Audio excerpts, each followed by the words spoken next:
धर्म और संस्कृति से जुड़े रहने के लिए सब्सक्राइब कीजिए एस्ट्रो ज्ञान और लेटेस्ट अपडेट के लिए बेल आइकन पर क्लिक करें।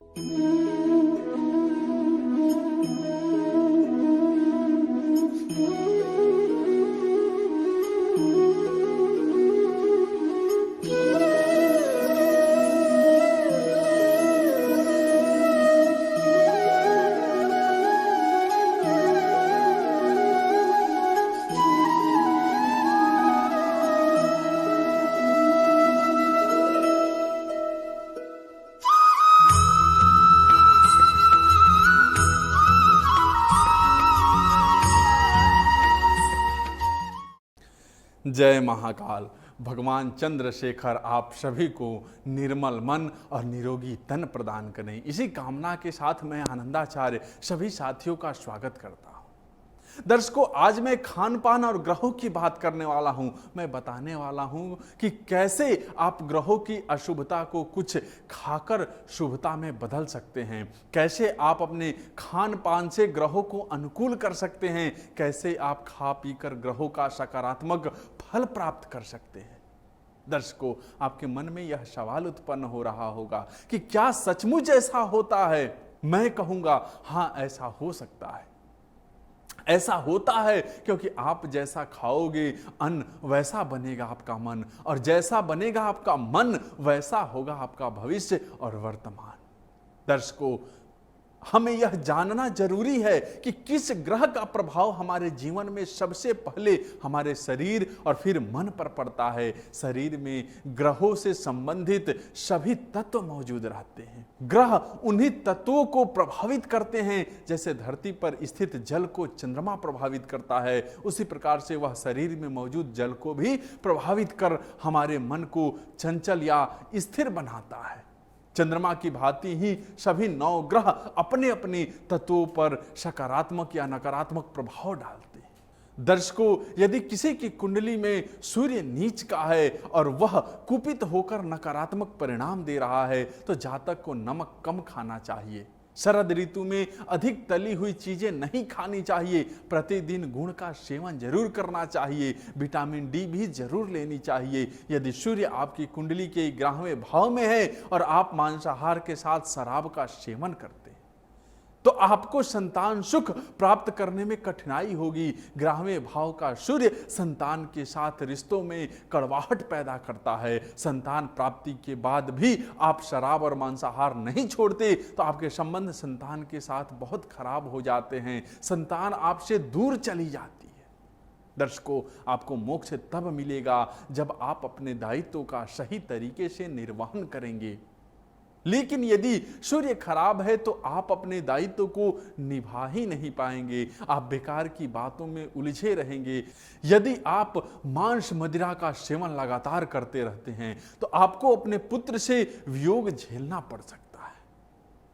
दर्शकों, अब मैं बात चंद्रमा और उससे संबंधित खान पान की करूंगा। यदि चंद्रमा कुपित होकर बुरे परिणाम देने लगे तो भूलकर भी मांसाहार न करें। जल का ज्यादा से ज्यादा सेवन करें। विटामिन सी किसी भी रूप से में जरूर लेना है। चंद्रमा जब खराब होगा तो शरीर में जल की कमी होगा और आपको बहुत नुकसान कर देगा। ऐसी स्थिति में ठंडी वस्तुओं का प्रयोग बंद कर देना चाहिए। फ्रिज में रखी हुई चीजें बिल्कुल नहीं खानी चाहिए। पिपरमेंट और मेथोल युक्त चीजें भी नहीं खाना चाहिए। एकादशी के दिन चावल तो छूना भी नहीं चाहिए। दर्शकों, वृषभ, कर्क, तुला, धनु, मकर और कुंभ राशि में यदि चंद्रमा हो तो रात में दूध नहीं पीनी चाहिए। रात को दूध का सेवन वही लोग कर सकते हैं जिनका पाचन तंत्र मजबूत है। भोजन करने के करीब 3 से 4 घंटे बाद ही सोएं, अन्यथा रात में दूध पीना छोड़ देना है। यदि सूर्यास्त से 1 घंटे के अंदर आप भोजन कर लेते हैं तो रात को दूध भी पी सकते हैं। वैसे चंद्रमा या शुक्र खराब हो तो कफ अधिक होगा और रात का दूध आपको नुकसान ही देगा। दर्शकों, यदि सप्तम में चंद्रमा हो और आप मांस मदिरा का सेवन करते हैं तो आपके विवाह में विलंब हो सकता है। वैवाहिक जीवन में परेशानी आ सकती है। सप्तम अच्छा होने के बावजूद परेशानियां होंगी, क्योंकि जिस मुहूर्त में रिश्ते का जन्म होता है वो अशुद्ध हो गया तो समस्याओं का सामना करना पड़ेगा। जैसे पुनर्वसु नक्षत्र में विवाह का मुहूर्त निकाला था, उस समय विवाह किया गया, लेकिन विवाह में जमकर शराब पी गई, शराब परोसी गई, लड़के और लड़की वालों की तरफ से शराब परोसी जा रही थी, विवाह में मांसाहार भी था और शराब भी था, तो इस रिश्ते में 101% परेशानियां होंगी। क्योंकि मित्रों, हमने मुहूर्त के गुण के विपरीत कार्य किया है, मुहूर्त को अशुभ किया है, अशुभ मुहूर्त में रिश्तों को जन्म दिया है। ऐसे में वह रिश्ता अच्छा फल नहीं देगा। चाहे कुंडली कितनी भी मजबूत क्यों ना हो, यह जरूर हो सकता है कि विवाद कोर्ट तक ना पहुंचे, लेकिन विवाद तो जरूर होगा। अशुभ चंद्रमा 7वें भाव में हो और शुक्र भी अच्छा ना हो तो मांस मदिरा का सेवन करने वाले का पूरा जीवन बेकार हो जाता है, यहां तक कि उसकी पुश्तैनी जमीन जायदाद तक बिक जाती है। मंगल की कुपित अवस्था बहुत खतरनाक होती है। मंगल की खराब अवस्था में जातक को असाध्य रोग हो सकता है, जातक को अस्थायी नुकसान होता है, रोगों से जल्दी मुक्ति नहीं मिलती है, लंबे समय तक दवाइयां खानी पड़ती है, लंबे समय तक परहेज भी करना पड़ता है।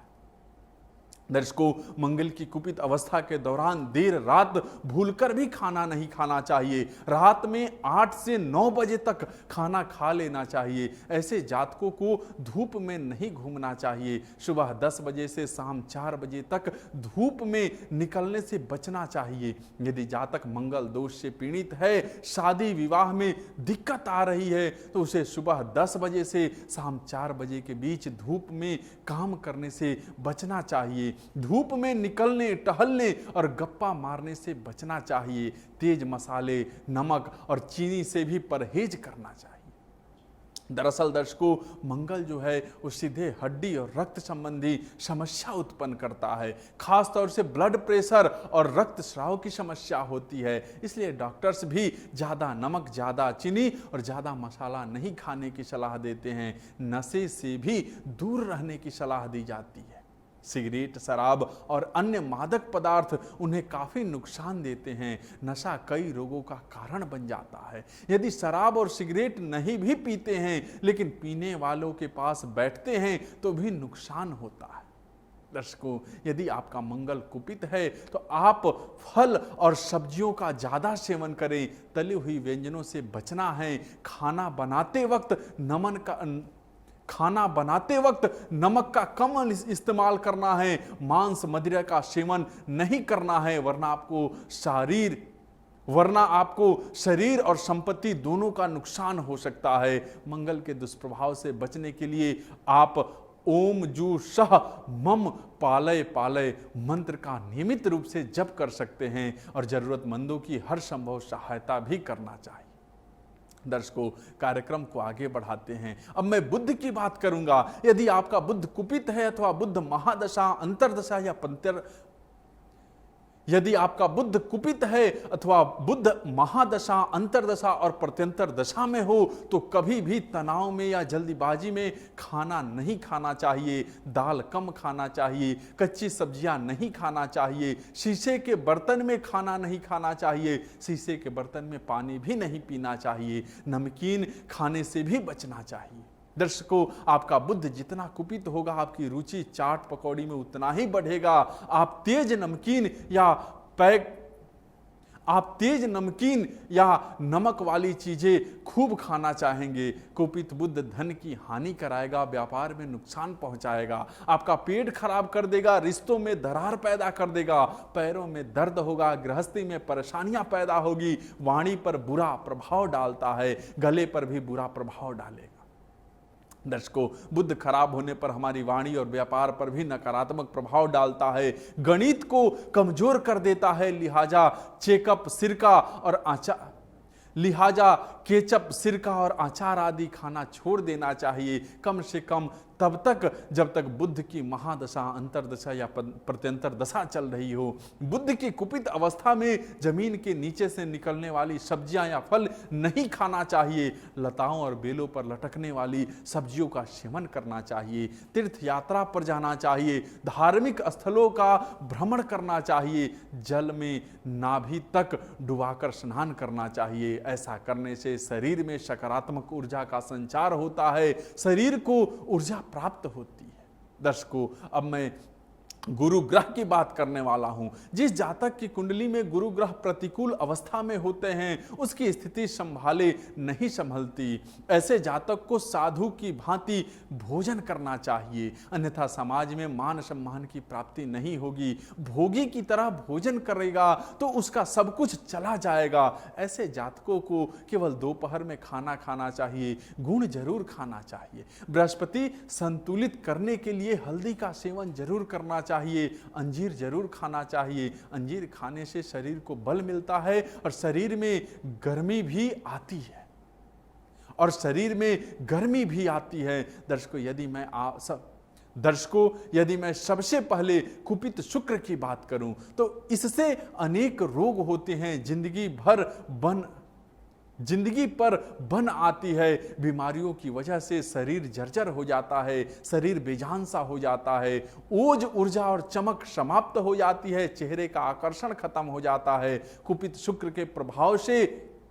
कुपित शुक्र के दुष्प्रभाव से जातक शराब का सेवन करने लगता है, वह ठंडी मीठी वस्तुओं का सेवन करने लगता है। यदि आप शराब का सेवन करते हैं या ठंडी चीजों को खाते हैं तो आपकी संतानोत्पत्ति की क्षमता छिन्न हो सकती है, संतान कमजोर हो जाती है, चाहे मन से हो या तन से हो। दर्शकों, कमजोर शुक्र वाले जातकों को कभी भी तनाव या जल्दबाजी में खाना नहीं खाना चाहिए। ऐसा करने से हार्मोन्स संबंधी समस्याएं हो सकती हैं, असाध्य रोग भी हो सकते हैं। जातकों को जौ का सेवन जरूर करना चाहिए, गौमूत्र का सेवन भी करते रहना चाहिए। शुक्र यदि पहले से छठे, सातवें या 12वें भाव में है तो जातक को राजा बना देता है, और नहीं है तो जातक नशा का आदी भी बन जाता है, उसे बेमतलब भटकना पड़ता है। दर्शकों, अब बात शनि की करते हैं तो ज्योतिष शास्त्र के अनुसार शनि प्रसन्न हो जाए तो जातक को राजा, और नाखुश हो जाए तो रंक बना देते हैं। प्रथम भाव में उत्तम शनि राजा के सम्मान बना देते हैं, लेकिन ऐसा जातक यदि नशा करता है तो उसकी जिंदगी बर्बाद हो जाती है, उसकी जिंदगी रंक जैसी हो जाती है, वह असाध्य रोगों का शिकार हो जाता है। दर्शकों, छठे भाव में शनि हो तो नशा और मांस का सेवन बिल्कुल नहीं करना है, वरना घर परिवार और स्वास्थ्य संबंधी समस्याओं का सामना करना पड़ सकता है। नवम और दशम का शनि चाहे जितना भी शुभ क्यों ना हो, आपको तामसी भोजन से बेहद नुकसान होगा। यदि आप दयावान हैं, आध्यात्मिक हैं, धर्मात्मा हैं, धर्म का पालन करते हैं, गरीब और मजदूरों और जरूरतमंदों की मदद करते हैं तो खराब और नीच का शनि भी शुभ फल प्रदान करेगा। दर्शकों, शनि छठे, 8वें या 12वें भाव में ही क्यों ना हो, नीच भंग ही क्यों ना हो, नवांश में ही परम नीच का क्यों ना हो, जातक को नुकसान नहीं देगा। जबकि आपकी शनि उच्च का है, नवांश में भी उच्च का है, लेकिन आप स्वार्थी हैं, जरा सी बात पर दूसरों की निंदा करते हैं, धार्मिक कार्यों से दूर रहते हैं, जीवन साथी की उन बातों को मानते हैं जो शास्त्रोक्त नहीं है, मित्रों के बताए उस राह पर चलते हैं जो गलत है, तो शनि नकारात्मक फल प्रदान करता है, आपकी जिंदगी में उथल पुथल रहती है। दर्शकों, अब मैं राहु और केतु की बात करूंगा। आपको बताना चाहूंगा कि राहु की दशा में मछली या मछली से संबंधित कोई भी वस्तु खाने पर महासंकट आता है, लड़ाई झगड़े और मुकदमे होते हैं। राई, खटाई और मिठाई शनि और राहु को बहुत खराब करती है। यदि आपका राहु कुपित है तो इन तीनों चीजों से दूर रहें। दर्शकों, यदि आपका केतु कुपित है और खराब चल रहा है तो उड़द और बीज वाले फल नहीं खाना है। बेल पर लगने वाले फल भी केतु को कुपित करते हैं, उनको इन चीजों से बचना चाहिए। आपको इन चीजों से बचना चाहिए। यदि आप बच गए तो केतु आपको बहुत फायदा देगा। जमीन के नीचे उगने वाली सब्जियों को यदि आप खाते हैं तो बहुत अच्छे परिणाम मिलेंगे। यदि आप सादा भोजन करते हैं और अपने भोजन का कुछ हिस्सा कुत्ते के लिए निकालते हैं तो केतु कभी भी आपको बुरे परिणाम नहीं देगा। दर्शकों, यदि आपके तन, मन और धन का कुछ हिस्सा समाज की भलाई में दे रहे हैं तो केतु आपको लाभ देगा। आध्यात्मिक कार्य करते हैं तो केतु आपको बहुत लाभ देगा। आप पढ़ाई लिखाई करते हैं तो बृहस्पति और केतु से आपको उच्च कोटि के परिणाम मिलते हैं। यह सत्य है मित्रों। कुपित ग्रह नुकसान तो पहुंचाते ही हैं, लेकिन कुपित ग्रह की चीजों को यदि हम अपने दैनिक जीवन, व्यवहार और भोजन से बाहर कर दें तो वो ग्रह उतना नुकसान नहीं करते हैं। आज के लिए इतना ही। आज का यह विषय कार्यक्रम कैसा लगा आपको हमें जरूर बताइएगा। साथ ही जो लोग बात करना चाहते हैं, सामने नंबर दिया है, बात कर सकते हैं। आप सबका बहुत बहुत धन्यवाद। जय महाकाल।